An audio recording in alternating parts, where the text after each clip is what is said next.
একটা ফুলা সরকারি চাকরি পাইছে, দৌড়ায় তার বাপ মার কাছে কইতাছে যে আব্বা আম্মা আমি তো সরকারি চাকরি পাইছি, মাসে প্রায় 2-2.5 লাখ টাকা বেতন পাইম, দেখবা তোমরা ঋণ সহকারে আমি সুদ করে লাইম। এই কথাটা কইতেই বাবা মা একে অপর তাকাইয়া একটু মুস্কি হাসি দিল। তখন ফুলাই কইতাছে কিতা, কি গো তোমরা হাসলা কেন? না বাবা এমনিতে হাসি। আচ্ছা তুই যেহেতু আমাদের ঋণ সুদি করতে চাইতেছস, আজকে রাইটটা যদি তুই আমার সাথে থাকতে পারস তাহলে তোর ঋণ সুদ হয়ে যাবো। পরে ফুলাই কইতাছে কি, কই এইটা কোনো ব্যাপার হইলো? আচ্ছা ঠিক আছে আজকে রাইতে তোমরা লোক আমি ঘুমাইম। পরে দিন পরে রাইত হইলো, ফুলাই গিয়া তার বাপ মার সাথে শুইলো। শুইলা ফুলাই ঘুমাইয়া গেছে, কিন্তু বাপ মাই ঘুমাই নাই। ফুলারা ঘুমাইতে তুললে বাপে ডাকতাছে যে বাজান, ওই বাজান উঠ না, বাজান ওই বাজান উঠ না। পরে উঠছে, বুঝতেছে কি হয়েছে আমার ডাকতাছে কেন লাগে, যে বাবা আমার 1 গ্লাস পানি খাওয়াইবি। এইটা কইতে ফুলা কইতাছে কিতা, কই তুমি শোয়ার আগে 1 গ্লাস পানি লইয়া শুইতাল্লা না, 1 গ্লাস পানি লাগে আমার ডাউন লাগে। তখনও বাপে কিছু কইলো না, উইটা পানি নিয়ে খায়া লাইলো। আবার পোলা ঘুমাইয়া গেল। এর কিছুক্ষণ পরে দেয়া আবার ডাকতাছে ফুলারে, বাজান ওই বাজান উঠ না, আমি একটু টয়লেটে যাবো। ফুলাই কইতা তুমি কি আমার ঘুমাইতে দিতা না, আগে তো তুমি একলাই টয়লেটে যাইতা, এখন কেরা আমারে লাগবো।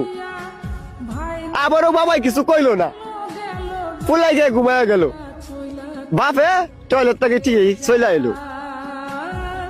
এর কিছুক্ষণ পরে দে আবার ফুলারা ডাকতেছে, বাজান ওই বাজান উঠ না, আমার পেটের মধ্যে খিদা লাগছে, দেখ না ফ্রিজের ভিতরে কিছু আছে নাকি।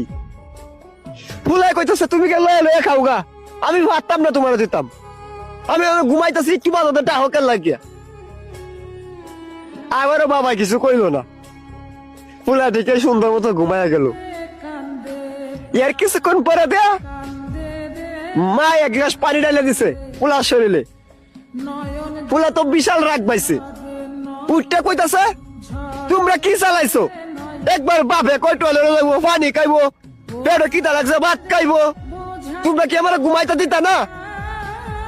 ওরা আস্তে করে বাপে উঠিয়া ঘরের লাইটটা জ্বালা দিছে। জ্বালা দিলে কইতাছে বাজান মাত্র 2-3 ঘন্টায় তুই হাঁপায়া গেলি, হাত তোরে বড় করার লাগিয়া কত রাজ্যে ঘুমাই নাই, তাই আল্লাহ ছাড়া কেউ জানে না তোরে এত বড় করতে গিয়া কতটুক পরিশ্রম যে করছি তা তোরে বুঝায় কইতে পারতাম না। মাত্র 2-3 ঘন্টায় তুই হাঁপায়া গেছস। তুই ছোটবেলা তোর মায়ের কোলে মুইতে দিতি, এই মাঘ মাসের শীতটার মধ্যে তোর মা ভিজা জায়গা থাকছে আর তোর টিকে শুকনা জায়গার মধ্যে রাখছে। এই অর্ধেক খাইতে বেলা তোর পেটের মধ্যে ক্ষুধা লাগতো, কিন্তু তুই খাইতে চাইতি না। তোরে উড়ানো হাঁটতাম নিয়া বারিন্দার হাঁটতাম, হাঁটতে হাঁটতে ধরে খাওয়াইতাম। এই ফজরের আজানটা যখন পরে তখন সেরা কম ভাবে ঘুমিয়ে ধরে, সেই টাইমে তুই কি করতি, পায়খানা করে দিতি। এই পায়খানা পরিষ্কার করে আবার তোরে লইয়া শুইতাম। একটা রাইতের মধ্যে কম করে হলো তুই 10 বার ঘুম থেকে উঠতি। তারপরেও একদিন বাবান তোর প্রতি বিরক্ত হই নাই। আর আজকে মাত্র 2-3 ঘন্টায় তুই হাঁপায়া গেলি, তখন আর ফুলার বুঝতে বাকি থাকে নাই। তখন সন্তানে বাবা মারে জড়ায় ধরে কান্না করতেছে আর বলতেছে আমারও বুঝার বাকি নাই, আমি বুঝা গেছি বাবা এই পৃথিবীর সবকিছু ঋণ শোধ করা গেলেও কোনোদিনও বাবা মার ঋণ কখনো শোধ করা যায় না। এজন্য বলতেছি যাদের বাবা মা এই দুনিয়াতে বাইসা আছে কোনোদিনও ভাই বাবা মার মনে কষ্ট দিও না। তুমি একদিন বুঝতে পারবা একটা সন্তানকে বড় করতে গেলে বাবা মার কতটুকু পরিশ্রম যে করতে হয়।